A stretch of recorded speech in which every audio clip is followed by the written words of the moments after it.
नमस्कार, मैं डॉक्टर महेंद्र पाटीदार। आज हम यहाँ पर मैथ्स के पेडागोजी का तीसरा वाला लेक्चर डिस्कस करने वाले हैं, चर्चा करने वाले हैं, जिसमें दो महत्वपूर्ण बातें हैं। पहला है आपके पास पॉइंट यहाँ पर नेचर ऑफ मैथमेटिक्स, और दूसरा जो है मोस्ट इंपोर्टेंट पॉइंट है वो आपके पास लैंग्वेज ऑफ मैथमेटिक्स। तो एक हमारे पास यहाँ पर हुआ नेचर ऑफ मैथमेटिक्स, और दूसरा जो है वो हमारे पास यहाँ पर क्या, तो दूसरा है लैंग्वेज ऑफ मैथमेटिक्स। ठीक है, तो जब अगर ये दो बातें यहाँ पर आती हुई दिखाई दी कि नेचर ऑफ मैथमेटिक्स क्या और लैंग्वेज ऑफ मैथमेटिक्स क्या वाकई में इसकी जरूरत है? आंसर है कि यस। तो सबसे पहले जब अगर हम यहाँ पर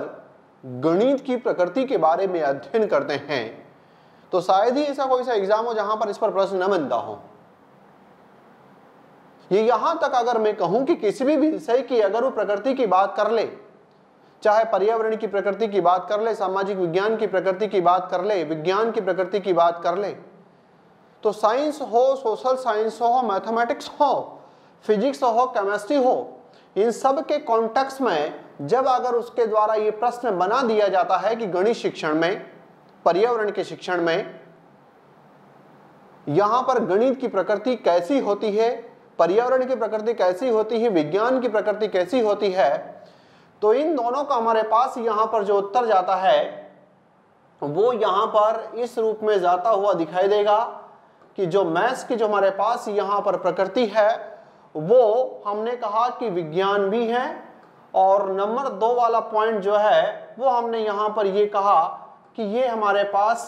कला भी है। तो फिर ये बात आती हुई दिखाई दी कि विज्ञान कैसे,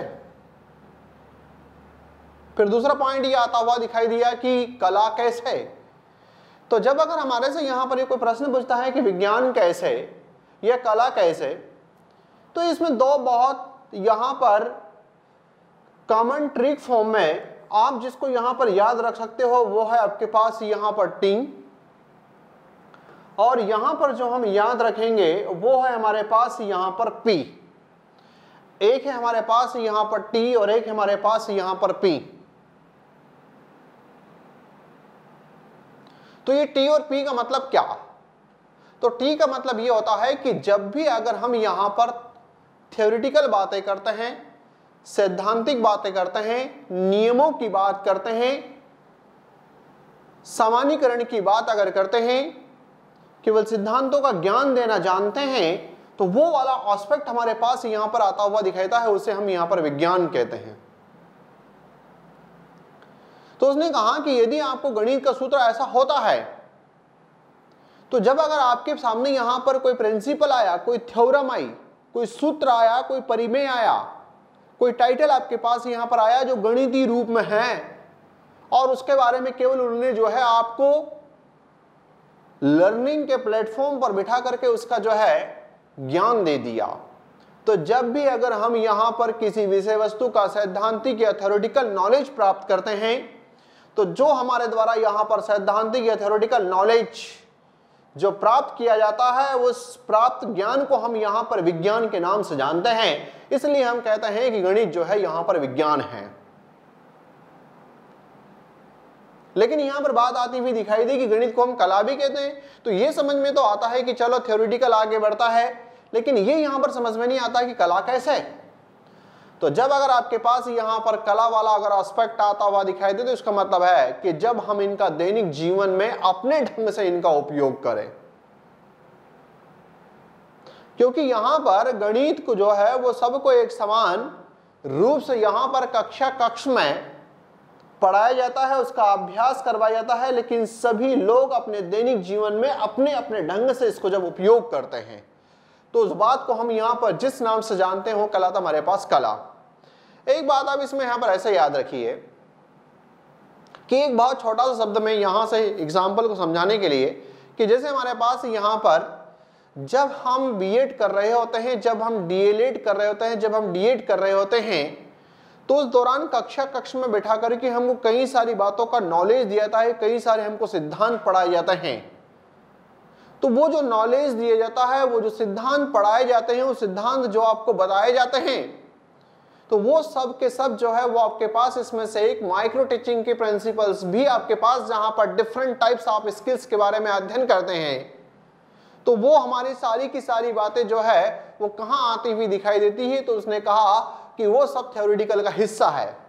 लेकिन जब आपको 2 साल बढ़िया तरीके से पढ़ाया और फिर आप बाहर निकले और आप कक्षा कक्ष में गए, तो जब कक्षा कक्ष में जाते हो, सब ने एक साथ यहां पर ट्रेनिंग ली, लेकिन सबके पढ़ाने का अंदाज अलग अलग होगा। तो वो जो सबके पढ़ाने का अंदाज अलग अलग होता है, वही आपके पास यहां पर क्या है, कला।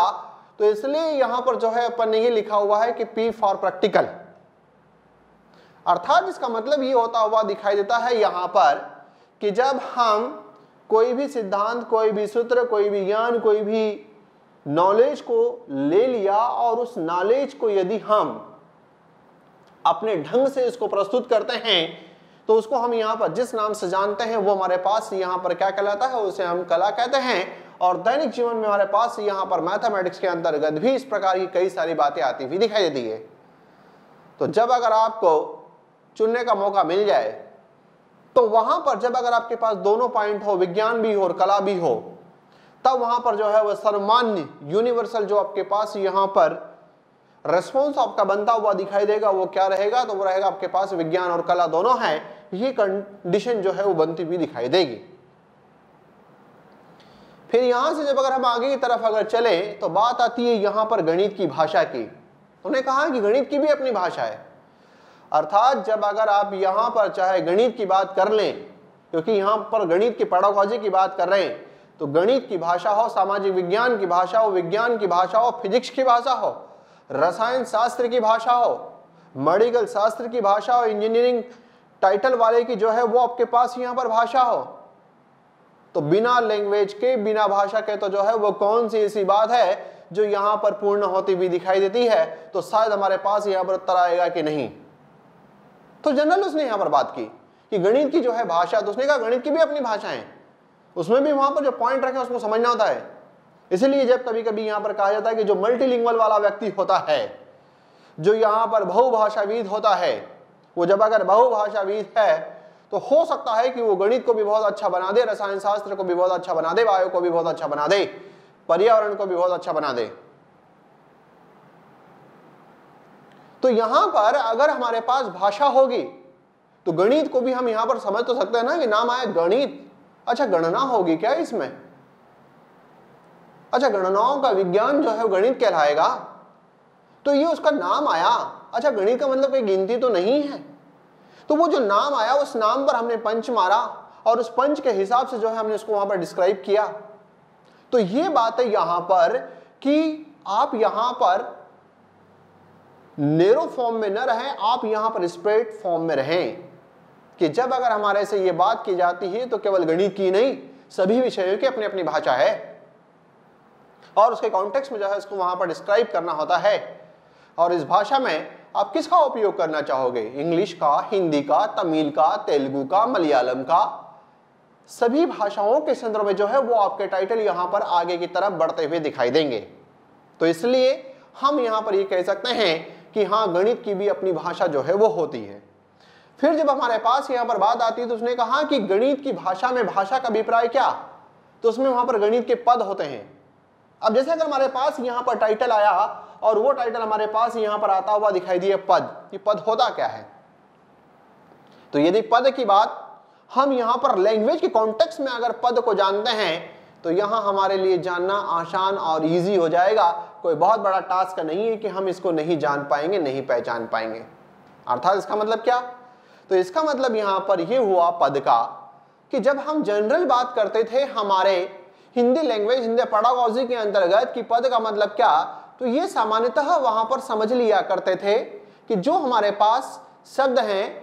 और ये यहां पर किसी वाक्य को, किसी सेंटेंस को किसी अन्य के साथ जुड़ करके एक मीनिंगफुल कॉन्टेक्स्ट में जब जाते हुए दिखाई देते हैं, उसको हम यहां पर पद कहते हैं। अर्थात वहां पर हम परिभाषाएं डिस्कस कर लिया करते थे कि जब किसी शब्द को वाक्य में प्रयोग कर लिया जाता है तो उसे पद कहते हैं, आंसर है यस। तो यहां पर भी तो यही बात है, यहां पर भी आपके पास अक्षर, यहां पर भी वर्ण, यहां पर भी अल्फाबेट, इनका सबका जो है कहीं ना कहीं आपके पास कॉम्बिनेशन होता है, और वो जो कॉम्बिनेशन होता है उसी कॉम्बिनेशन को हम यहां पर जिस नाम से जानते हैं वो हमारे पास यहां पर पद। तो उन्होंने कहा कि गणितीय पद होते हैं, गणितीय प्रत्यय होते हैं, कॉन्सेप्ट होते हैं, गणित में हमारे पास यहां पर सूत्र होते हैं। तो ये हमारे पास गणित के पद हो, गणित के प्रत्यय हो, गणित के सूत्र हो, गणित में सिद्धांत होते हैं, गणित में संकेत होते हैं, और इन संकेतों को भी तो समझने के लिए, इन सिद्धांतों को भी तो जो है वो समझने के लिए भाषा की जरूरत तो होगी। ये नहीं कह रहे हैं कि हिंदी, ये नहीं कह रहे हैं कि अंग्रेजी, वो तमिल भी, तेलुगु भी, रशियन भी, डची भी, फ्रांसीसी भी, वो कोई भी भाषा यहां पर हो सकती है। उसने कहा भाषा, क्योंकि जिस परिवेश में होंगे उसी परिवेश में, उसी लैंग्वेज के हिसाब से तो आप काम करोगे। तो यहां पर हमारे पास जो बात आती हुई दिखाई दी, तो इसका मतलब ये कि भाषा का अभिप्राय क्या। तो जो भाषा का हमारे पास यहां पर अभिप्राय होता है, उस अभिप्राय का मतलब जो है ये आता हुआ दिखाई दे कि हमारे पास यहां पर जो भिन्न भिन्न प्रकार के नियम, सूत्र, सिद्धांत, प्रत्यय, संकेत हो, इनको जो है समझने के लिए जिस बात की आवश्यकता महसूस होती है, उसको हम यहां पर जिस नाम से जानते हैं वो हमारे पास कहलाती है गणित की भाषा। फिर यहां से जब अगर हम आगे की तरफ बढ़ते तो उसने कहा कि गणित की भाषा हो, सुव्यवस्थित होती है, उपयुक्त होती है, स्पष्ट होती है। तो मेरे हिसाब से यहां पर आप अपने आप को सेंट्रलाइज मत करो, आप अपने आप को संकीर्ण न करें। यहां पर उसने कहा कि सुपरिभाषित, सुव्यवस्थित, स्पष्ट हो। तो ये सुपरिभाषित, सुव्यवस्थित, स्पष्ट हो का मतलब क्या है? तो इसका मतलब जो है वो हमारे पास यहां पर ये आता हुआ दिखाई दे रहा है, ये आता हुआ दिखाई दे रहा है कि किसी भी सब्जेक्ट में जब अगर आप एक्सप्लेनेशन की कगार पर खड़े होंगे तो वहां पर उसकी भाषा सुपरिभाषित तो होनी चाहिए, डिफाइन तो होनी चाहिए,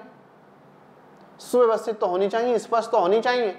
नहीं तो यहां पर आप में और न मेरे में यहां पर दम है कि यदि मेरे पास यहां पर भाषा के कॉन्टेक्स्ट में मैं अगर वो चीजें नहीं जानता तो मैं मेरी एक भी बात आप तक पहुंचाने में जो है वो सक्षम नहीं हो पाऊंगा।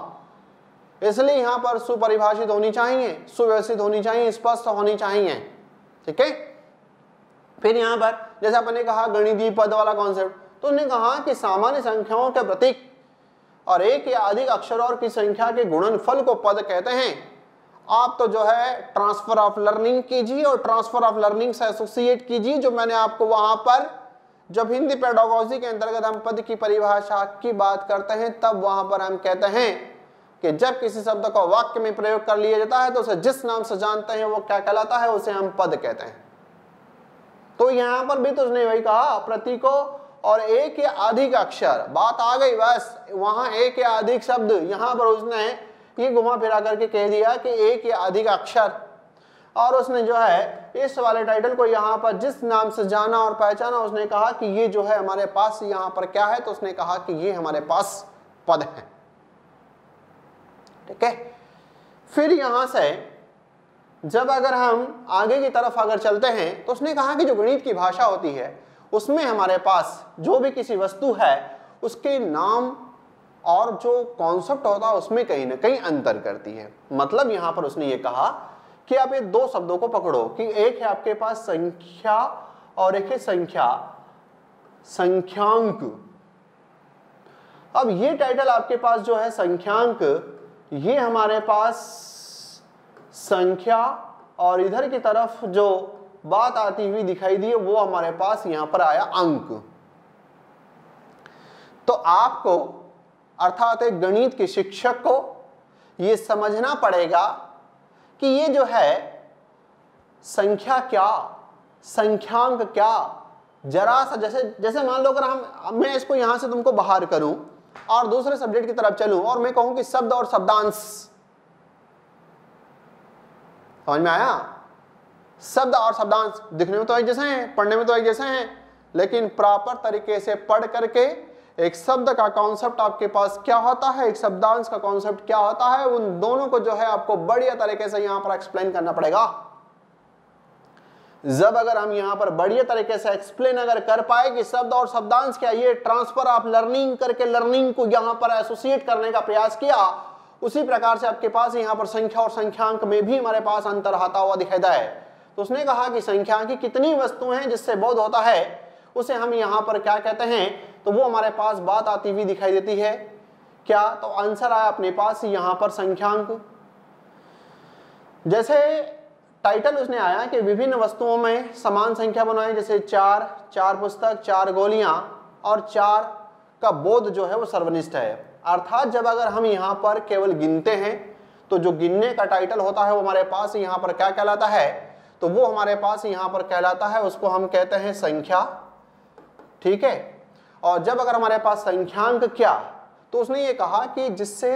वस्तुओं का बोध हो जाए, जो कि आपके पास यहाँ पर असीमित तक हो सकता है, वो है आपके पास यहाँ पर संख्या। तो उसने कहा संख्यांक क्या, तो जैसे उसने कहा कि विभिन्न वस्तुओं के समान समूह बनाए। जैसे यहाँ पर उसने कहा 4 कलम, यहाँ पर उसने कहा 4 पुस्तकें और यहाँ पर उसने कहा 4 गोलियां।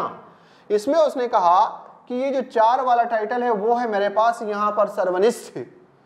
तो यहाँ पर इस बोध को जिस नाम से व्यक्त किया जाता है, उसे हम जिस नाम से जानते हैं वो क्या कहलाता है, तो वो मेरे पास यहाँ पर कहलाता है संख्यांक। तो टाइटल ये आया कि संख्या में हमने केवल ये बात कर ली कि कितनी वस्तुएं का जिससे बोध होता है उसे संख्या कहते हैं,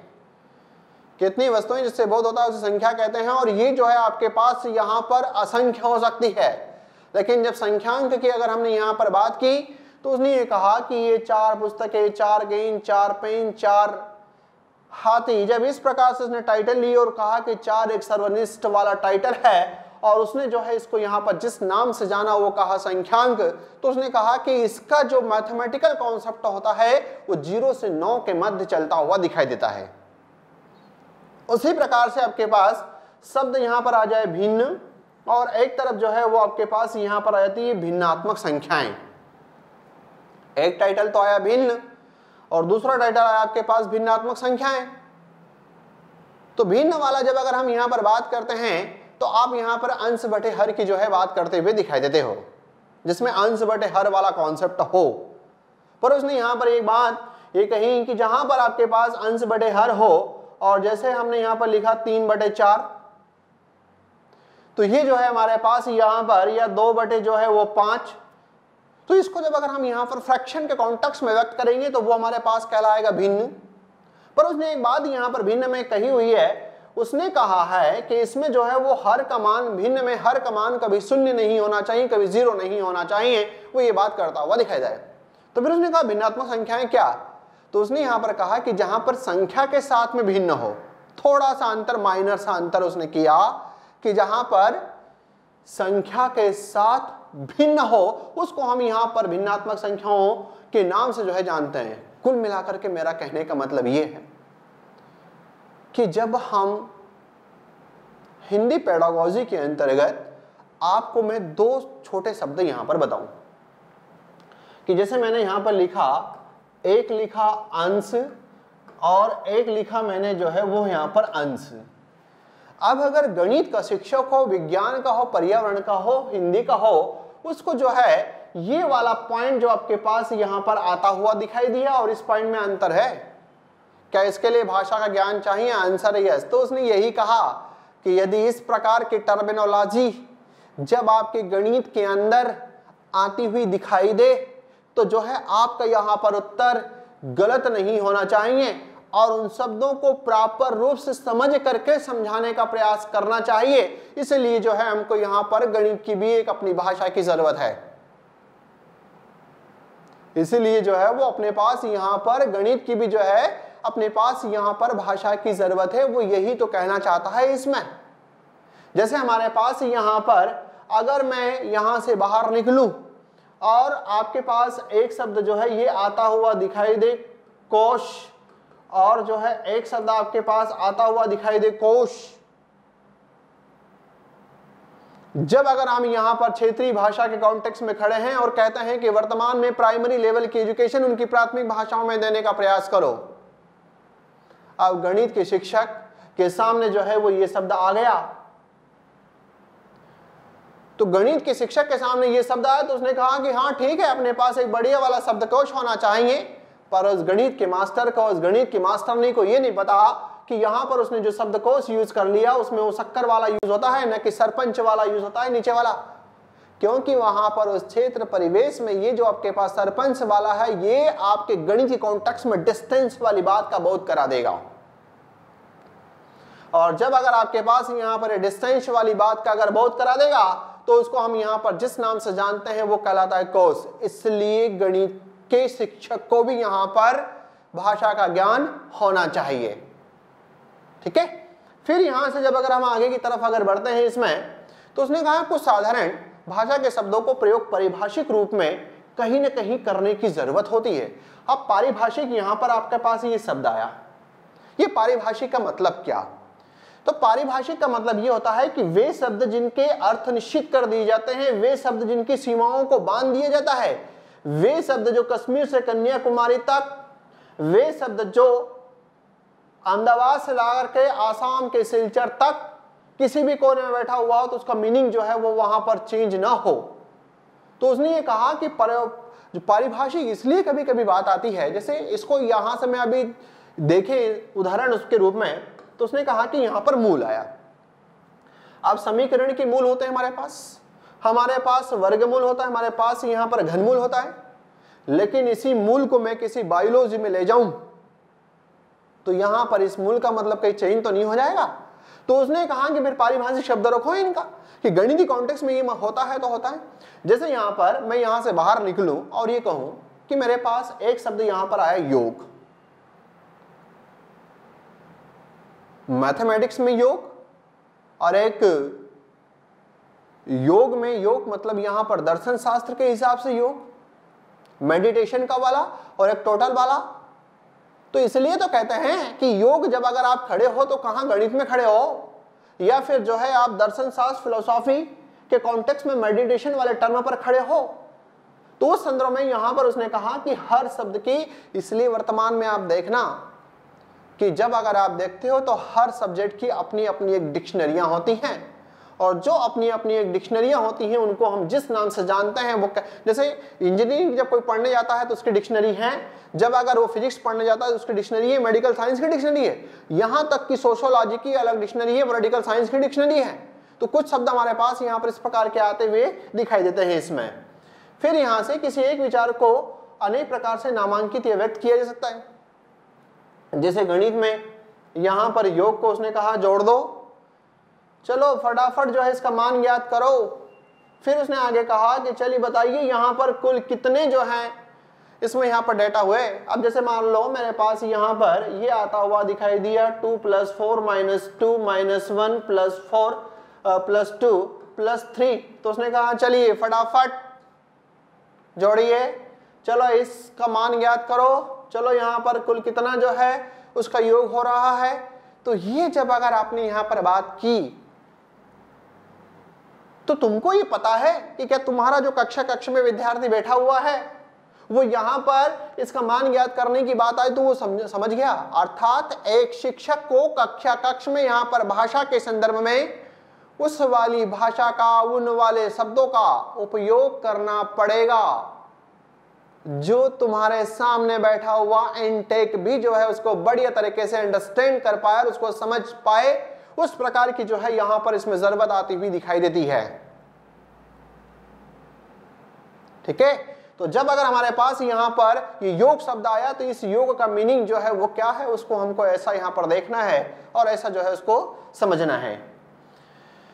फिर उसने कहा कि संक्षेप का जब प्रयोग करते हैं तो कभी कभी ये गले की हड्डी बनते हुए दिखाई देता है, क्योंकि इसको आप यहां से बाहर निकलो। जैसे आजकल जब आप मोबाइल में मैसेज करते हो, आपने जो है वो हिंदी में नहीं लिखा, आपने अंग्रेजी में लिखा, और अंग्रेजी में जो है वो थैंक यू लिखने की बात आती है तो जो है वो आपने ये लिख करके भेज दिया TQ। सामने वाला क्या समझेगा? तो तुमने ये देखा कि तुम्हारे सामने जिस लेवल का, जिस दिमाग का, जिस इंटेलिजेंस का, जिस क्रिएटिविटी का बच्चा बैठा हुआ है वो तुम्हारे एब्रिविएशन को जानता है कि नहीं जानता? क्योंकि तुमने यहां पर ये ग्राम लिखा तो ऐसा तो नहीं कि ग्रामीण समझ ले, तुम भले ही समझते रहो यहां पर ग्राम किलोग्राम वाला पॉइंट। यहां पर जो है तुमने सेंटीमीटर की अगर बात की तो हो सके कि इसको और तो कुछ नहीं मान लेता वो। तो मतलब यहां पर आप जब एब्रीविएशंस का उपयोग करते हैं तो आपको इस बात का अंदाजा होना चाहिए, आपको इस बात का जो है वो इसमें यहां पर अंदाजा होना चाहिए कि जितने भी हम यहां पर एब्रीविएशनों का उपयोग करेंगे उन संकेत के जो सिंबल होते हैं, उन संकेत के सिंबलों से पहले उनको आप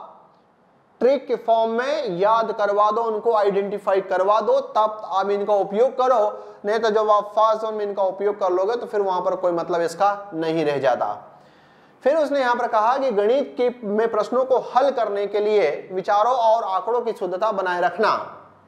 अब यहां पर आंकड़ों की शुद्धता बनाए रखना, गणित का पूरा खेल ही तो आंकड़े का है, पूरा का पूरा खेल तो यहां पर विचार का है। और विचार भी जो उसने कैसे, तो उसने कहा कि स्टेप बाय स्टेप जो है वो आपको आगे बढ़ना चाहिए। यदि आप स्टेप बाय स्टेप अपने विचारों को क्रमबद्ध रूप तरीके से अगर आप प्रस्तुत नहीं कर सकते तो फिर आपका कोई मतलब वहां पर नहीं रह जाएगा। ठीक है, तो यहां पर सावधानी से संक्षेप जो हमारे पास एब्रीविएशंस होते हैं इनका उपयोग करना है, और उसी प्रकार से हम जो भी आइडियोलॉजी दें, जो भी हम विचार दें, जो भी आंकड़े दें, उनमें कोई ना कोई एक क्रम होना चाहिए कि स्टेप का निर्माण होना चाहिए। फिर यहां पर उसने कहा कि अन्य भाषाओं की तरह गणित को भी अपनी एक भाषा का यहां पर व्याकरण होता है। ठीक है, तो उसने यहां पर कहा कि गणित को भी, तो उसने कहा कि क्या वाकई में संज्ञा, सर्वनाम, विशेषण, क्रिया, काल आदि शब्दों की जरूरत है? तो है तो सही। जब अगर आप बैठोगे, जब अगर आप पढ़ोगे और बैठने और पढ़ने के दौरान आपको समझ में वहां पर आता हुआ दिखाई देगा कि हाँ बिल्कुल संज्ञा, सर्वनाम, विशेषण, क्रिया, लिंग, वचन, काल, कारक आदि का जो है वो वहां पर उपयोग करना पड़ेगा। जैसे अभी हमने यहां पर प्रश्नों के अभ्यास में अगर मैं कहूं कि राधिका गणित की अध्यापिका है और वह लड़कियों को गणित पढ़ाता है, जरूरत थी यहां पर संज्ञा की, विशेषण की, क्रिया की जरूरत है? तो आंसर है कि यहां पर है, क्योंकि आपको ये देखना पड़ेगा कि जेंडर कौन सा है, उस जेंडर के हिसाब से वहां पर टर्मिनोलॉजी लेनी पड़ेगी। तो आंसर है कि यस। ठीक है, अगर हम यहां पर कहें कि महेश 5 किलो खाना खाती है, अभी महेश 5 किलो खाना खाती है, 5 केले जो है खाती है, तो महेश के संदर्भ में ये सही है? आंसर है यहां पर नहीं। तो क्या व्याकरण की जरूरत है? आंसर है यस। फिर यहां पर अगला पॉइंट कि गणित की भाषा के मुख्य गुण होते हैं, एक जनरल वाला सेंटेंस है कि शुद्धता हो गया, यथार्थता है, सक्षमता है और विश्वसनीयता। इन सब सारे ही स्टेटमेंट का अपने आप में यहां पर कहीं ना कहीं जरूरत या आवश्यकता इनकी महसूस होती है। ओके, तो ये है आज का हमारा लीडिंग वाला चैप्टर, गणित की प्रकृति और गणित की भाषा पर हम सब ने मिलकर बढ़िया तरीके से इस पर चर्चा की। जय हिंद।